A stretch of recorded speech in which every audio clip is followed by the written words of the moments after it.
ETF index mutual funds నేర్చుకుని stock మార్కెట్లో రాణించాలనుకుంటున్నారా? వెంటనే ఈ నెంబర్కి కాల్ చేయండి. నమస్తే రమ్మగారు. నమస్తే రమ్మగారు, అప్పుడప్పుడు విచిత్రమైన కథలు చెప్తూ ఉంటారు. లాజిక్ ఉండదు అందులో. కానీ వినటానికి పిల్లలకి చెప్తానికి చాలా బాగుంటాయి. అలాంటిది ఏదైనా ఒక స్టోరీ. పసిడి నిమ్మకాయలు అనే ఒక విచిత్రమైన స్వయంవర కథ చెప్తాం. ఓకే, బాగుంటుంది. బంగారపు నిమ్మకాయల? బంగారపు నిమ్మకాయలు. పూర్వం కనిష్క దేశానికి ఒక రాజుగారు ఉండేవారు. ఆయనకి లేక లేక అపురూప సౌందర్యవతి అని ఒక కూతురు పుట్టిందట. ఎంత అందంగా ఉండేదో. ఏదో పేరు పెట్టారు రాకుమార్తెకి. కాలం గడుస్తూ ఉండగా పిల్లలు, ఆడపిల్ల కదా, వాళ్ళ పద్ధతులు వేరే, చక్కగా ఆడపిల్లలు బట్టలు వేయటము, వాళ్ళు శాస్త్రాలు చదువుకోవటము, పొందిగ్గా కూర్చోవటము, అటువంటివేవో ఎక్స్పెక్ట్ చేశారు వాళ్ళు. ఈ పిల్ల ఒక రకంగా నడకొచ్చిన దగ్గర నుంచి పరిగెత్తడం ఎక్కువగా ఉండేది. మహాపరుగు పిచ్చి. ఓ తూనీకి పరిగెత్తుంటే దాని వెనకాల దానికంటే ముందు పరిగెత్తేసేది. ఎంత పరుగు పిచ్చో! ఏదైనా పెట్టెగిరిందంటే అమ్మాయి పరిగెత్తాల్సింది, ఏదైనా గుర్రం పరిగెత్తుందంటే అమ్మాయి పరిగెత్తాల్సింది. అడవిలోకి వెళ్తే లేళ్ళు పరిగెత్తుంటే లేళ్ళని దాటి పరిగెత్తేసేది. ఆ పరిగెత్తడం అనేది ఒక అబ్సెషన్ కింద ఉండిపోయేది అమ్మాయికి. గాలితో పోటీ పడేదట. అందుకని ఇప్పుడు మారుత కన్య అని మారుతి అని పిలిచేవాడు. అసలు పేరేదో. రాజుగారికి బాధగా ఉండేది. ఈ పిల్ల ఒకతే లేకలేకగలిగింది. ఈ పిల్ల రేపొద్దున రాజు అవ్వాలి, పోనీ రానివ్వాలి.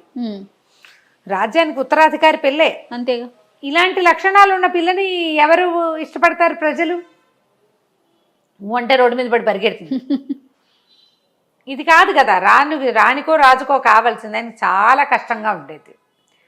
కానీ ప్రజలకి ఏమంటే ఆసక్తిగానే ఉంటుంది, కానీ ఆ అమ్మాయిలో ఉన్న ఆ అతి ధోరణిని సహించలేకపోయేవాడు. సరే, మంత్రి గారు నాడు ముందు వివాహం చేద్దామండి. అబ్బాయి ఎవరన్నా గట్టివాడు, ఘనుడైన వాడు దొరికాడు అనుకోండి, గట్టి అబ్బాయి, ఆయన రాజుని చేద్దాం, వీడు పరిగెడుతుంది పోనీను అంతే ఇలాగన్నాడు. సరే, ఈ పెళ్ళి ప్రస్తావన రాగానే మారుతుంది. నన్నెవరు పరుగు పందెంలో జయిస్తారో వాడినే చేసుకుంటారు. ఇక్కడ కూడా పరిగే. రాకుమార్తెలకి ఒకసారి వాళ్ళకు ఒక ఐడియా వచ్చాక దాన్ని కాదనలేరు. పైగా లేక పుట్టిన పిల్ల, అతిగారాభం. పరిగెత్తటం అంటే ఆమెతో ఎవరు పోటీ పడలేరు. రోడ్ల మీద పడి పరిగెత్తే ప్రజలు ఏమనుకుంటారు? చాలా ఆలోచించారు. కానీ ఈ అమ్మాయి కూడా ఆలోచించింది. పరిగెత్తడంలో నన్ను గెలిచిన వాడిని పెళ్లి చేసుకుంటా అంటే ఏరా రోడ్ల మీద వాళ్ళంతా వచ్చేస్తారు. అవునవును. అందుకని ఖచ్చితమైన ఒక రూల్ పెట్టింది. ఎవడు పోటీ పడి ఓడిపోతాడో వాడి మెడత్తరించేస్తామని పెట్టండి. ఎవరు రాలే. ఎందుకు రాలేదు? అయినా కూడా ఆమె మహాద్భుత అద్వితీయ సౌందర్యము, ఈ రాజ్యము, పైగా ఒక ఆడపిల్లతోటి పోటీ పడి గెలవలేమా మనం అనుకుంటారు. అలాగనిపిస్తుంది. ఈవిడ పరుగు మీద అవగాహన ఉన్న కొంతమంది రాలేదు, కొంతమంది వచ్చారు. సరే, ఏం చేశారు? ఒక పెద్ద ప్రాంగణంలో చుట్టూతా ప్రజలు కూడా నిలబడి చూసేలాగా పెట్టారు. పరిగెట్టే రాజకుమార్తెను చూసి కనువిందు చేసుకునేందుకు వచ్చిన వాళ్ళు సగం. నిజంగానే ఇంత క్రూరమైన శిక్షని అమలు చేస్తారా అని చూసేవాళ్ళు ఇంకొంతమంది. రాకుమార్తెకి వివాహం అవుతుందో అవదోనని దిగులు పెట్టుకుని ఉండేవాళ్ళు కొంతమంది ఉంటారు కదా, ఫ్యాన్స్. వాళ్ళు మొత్తం మీద సభా ప్రాంగణం అంతా నిండిపోయింది. ఓకే, 12 మంది తయారయ్యారు పరిగెత్తడానికి. 12 మంది, 12 తల్లో తెగాయి ఆ రోజు. ఈ భీకరమైన స్వయంవరం చూసి ప్రజలు నిర్ఘాంతపోయారు. మెడలు తెగుతూ ఉంటే ఆ మెడ దిగిద్ది ఒకడికి, రెండోవాడు మానేసి ఏడవద్దు, వాడు బయలుదేరతాడు. గెలుస్తామన్న నమ్మకంతో ఆ అమ్మాయికి పరిగెత్తిన కొద్దీ ద్విగుణీకృతోత్సాహం వచ్చేస్తుంది ఆ అమ్మాయికి ధోరణి. ఈ కథ అంతా, ఈ భీకర స్వయంవరం జరుగుతుండగా కుమారుడని ఒక కుర్రాడు అక్కడికి వచ్చాడు. మా రాజుగారి అబ్బాయి. కానీ ఈ శత్రురాజుల చేతికి చిక్కి తల్లిదండ్రి మరణించి రాజ్యభ్రష్టుడై దేశాలు తిరుగుతున్నాడు. కుర్రాడు మంచివాడి, కాస్త ఏదో విద్య గిజ్జ వచ్చు, క్షత్రియుడు. ఈ స్వయంవరం చూడడానికి ఇక్కడికి వచ్చాడు. ఆ పరిగెత్తేవాడు ప్రజలు కనపడ, వీడికి మారుతొకటే కనపడ్డం మొదలుపెట్టి. ఈ భీకర పోరులో ఆ తలలు తగిలినాయి. రెండో రోజు కళ్ళు తీయలేకపోయాడు అమ్మాయి మీద నుంచి. ఆ పిల్ల ప్రేమలో పడిపోయాడు.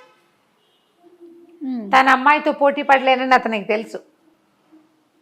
సరే, ఏం చేయాలో తెలియలే. అలా అమ్మాయిని స్మరిస్తూ దిక్కు తోచినట్టట నడుచుకుంటూ పోయాడు. స్వయంవరానికి కొద్దిగా గ్యాప్ వచ్చింది. మళ్ళీ కనపడదు అమ్మాయి. 3వ రోజు లేదు, ఎవరు లేరు పోటీదారులు. 2 రోజులు, మొదట 12, తర్వాత 8, 10 తాళాలు దిగాయి. జనం కూడా భయపడి చచ్చిపోతున్నారు, పీకలు ఉత్తరిచ్చేస్తుంటే చూడలేక. సరే అమ్మాయి కూడా ఊరుకుంది, ఎవరు లేరు. ఇతను నడుచుకుంటూ వెళ్ళి ఒక పాడు దేవాలయంలోకి ప్రవేశించాడు. ఓకే. అదొక పురాతన అమ్మవారి దేవాలయం. అమ్మవారు చక్కగా మంట సంక కాలు పైకి పెట్టుకుని ఒక కాలు కిందకి పెట్టి స్థిమితంగా కూర్చుని ఉంది. పాత గుడి. ఇతను పోయి ఆవిడ్ని ఆ పాదాలు కావలించుకున్నాడు. ఇక 3 రోజుల పాటు అమ్మని ప్రార్థిస్తూనే ఉన్నాడు. మారుతి పాపం అజ్ఞానంలో ఉంది. ఆ అమ్మాయికి ప్రేమ, జీవితము విలువ ఏమీ తెలియదు. ఇదొక తొందరపాటుగా ఈ పోటీ పెట్టింది. ఎలాగైనా ఆమెను నాకు దక్కించు. ఇక ఇదే పాట. ఆహారం లేదు, లేవలా అతను అక్కడి నుంచి. ఆ బాస్పెట్లు వేసి కూర్చుని కిందకున్న పాలు ఒక కాలు కింద పెట్టి ఒక కాలు ఒళ్ళో పెట్టి కూర్చుంటుంది కదా అమ్మవారు స్థిమితంగా. ఆ కిందకి పెట్టిన పాదాన్ని కావలిచ్చుకుని ఉండిపోయాడు. పెద్ద విగ్రహం అమ్మవారిది. 3 రోజులు గడిచాక 3వ నాటి తెల్లవారుచావున పెద్ద కాంతి వచ్చేసింది ఆ దేవాలయంలోకి. ఎవ్వరూ మనిషి అడుగు పెట్టేది కాదు. అంతా బండలు, చెట్లు, చేమలు, పిచ్చి పిచ్చిగా ఉంది బయటంతా. వీడు ఒక్కడే లోపలికి వెళ్ళాడు. ఆ కాంతిలోంచి ఒక కంఠస్వరం వినిపించింది. నాయన, ఎంత భక్తి, ఎంత అనురక్తి ఉందిరా నీకు. మారుతి నీదే, కానీ నువ్వు మారుతిని శక్తితోటి జయించలేవు, యుక్తితోటి జయించు. 3 బంగారు నిమ్మపళ్ళు ఇస్తాను. వాటిని మారుతి నిన్ను దాటిపోతున్నప్పుడల్లా వెనక్కి విసిరే.